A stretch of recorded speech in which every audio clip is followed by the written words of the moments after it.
అందరికీ నమస్కారం. Welcome to news local. కేంద్ర ప్రభుత్వం మంగళవారం నుండి జీఎస్టీ స్లాబులను తగ్గించి సామాన్యుడికి వరాల జల్లు కురిపించిందని మండపేట బీజేపీ నాయకులు హర్షం వ్యక్తం చేశారు.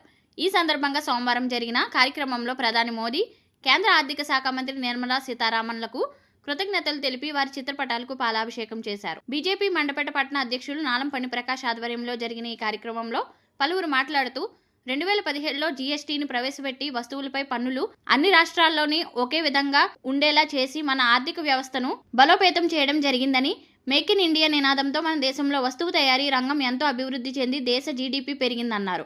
కేంద్రం తీసుకునే ఆర్థిక నిర్ణయాలతో మన దేశం ప్రపంచంలోని 3వ అగ్రగామిగా ఎదగడం జరిగిందన్నారు.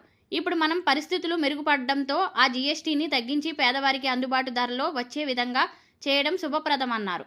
ఈ కార్యక్రమంలో బీజేపీ జిల్లా ఉపాధ్యక్షులు చాటత్రి రాంబాబు, జిల్లా కార్యవర్గ సభ్యులు తుమ్మలపల్లి సూర్యనారాయణ, రాయి వీర్రాజు, సీనియర్ నాయకులు కోన సత్యనారాయణ, కోటిపల్లి సాయిరాం, గొడవత్తి రామచంద్రరావు, పట్న జనరల్ సెక్రటరీ కోటిపల్లి కృష్ణామాచార్యులు, పట్న ఉపాధ్యక్షులు చుండ్రు శివ, యువమోర్చా పట్న అధ్యక్షులు Betsa Durgaprasad, Star Health Insurance advisor Immidisetti Nagabhushanam తదితరులు పాల్గొన్నారు.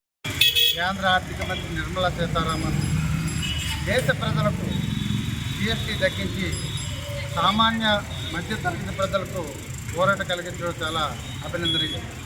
ఎందుకంటే ఈ మధ్యకాలంలోనే ఆదాయం 12 లక్షలకు చేసి ఇప్పుడు మరలా జీఎస్టీ తగ్గించడం అంటే చాలా అభినందించడం. అన్ని వస్తువులు కూడా చాలా 350 వస్తువుల వరకు కూడా సామాన్య ప్రజలకు అవసరమయ్యే వస్తువుల రేట్లు తగ్గించడం చాలా అభినందనీయం. ఎందుకంటే కార్లు కానీ, ఫ్రిడ్జ్లు కానీ, మోటార్ సైకిల్ కానీ, అలాగే నిత్యావసర వస్తువులు ప్రతిదీ కూడా తగ్గింది. ఈ రోజు నుంచే అమల్లోకి వచ్చింది. అమూల్ కంపెనీ వాళ్ళు కొన్ని కంపెనీలు ఖచ్చితంగా ఈ రోజు నుంచి అమలు చేస్తారు. వ్యాపారస్తులు కూడా ఖచ్చితంగా దేశ ప్రధాని నరేంద్ర మోడీ ఏ నిర్ణయం అయితే తీసుకున్న ఆ నిర్ణయానికి అనుగుణంగా ఖచ్చితంగా జీఎస్టీ తగ్గించి అమలు చేయాలని భారతీయ జనతా పార్టీ ద్వారా కోరుతున్నాం. మన ప్రభుత్వం నిర్ణయం తీసుకునే జీఎస్టీ 2 ప్రవేశపెట్టిన సందర్భంగా ఇక్కడ ప్రధానమంత్రి నరేంద్ర మోడీ గారికి పాలాభిషేకం చేయడం జరిగింది. అది 0%, 5%, 12%, 18%, 28%. ఈ 5 స్లాబ్లు ఇచ్చి అప్పటి నుంచి అదేవిధంగా కొనసాగింది. కానీ మొన్న నిర్మలా సీతారామన్ గారు జీఎస్టీ 2 నిబంధనల ప్రకారం 3 స్లాబ్ల కింద పెడితే 0%, 5%, 18%. ఈ 3 స్లాబుల్ని నిర్ణయించడం వల్ల దాదాపు మన భారతదేశం యొక్క ఆదాయం 85,000 కోట్లు నష్టం వస్తుంది. కానీ ఈ జీఎస్టీ ఎప్పుడైతే 3 స్లాబుల కింద తగ్గించారో దాని వినియోగం పెరిగి ఆదాయం కూడా 1,00,000 కోట్ల 9 లక్షల కోట్లు ఆదాయం పెరుగుతుందని మన కేంద్ర ప్రభుత్వం అంచనా వేస్తుంది. అలాగే ఈ జీఎస్టీ వల్ల మధ్య తరగతి ప్రజలందరికీ వరం లాంటిది. ఎందుకంటే మన రైతులకు ఉపయోగించి ఎరువుల మీద ముఖ్యంగా తగ్గించారు.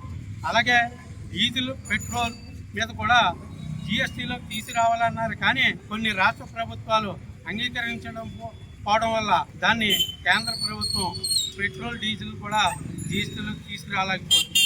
కానీ ఈ జీఎస్టీ ఇవ్వడం వల్ల ఈ భారతదేశంలో ఉన్న సామాన్య ప్రజలకి వరం లాంటిది. ఇది ఇచ్చిన మన కేంద్ర మంత్రి నిర్మలా సీతారామన్ అలాగే ప్రధానమంత్రి నరేంద్ర మోడీకి అందరికీ ఇద్దరికి పేరు పేరున ఇక్కడికి ఇచ్చేసిన బీజేపీ కుటుంబ సభ్యులందరికీ ధన్యవాదాలు తెలుపుతూ సెలవు తీసుకుంటారు.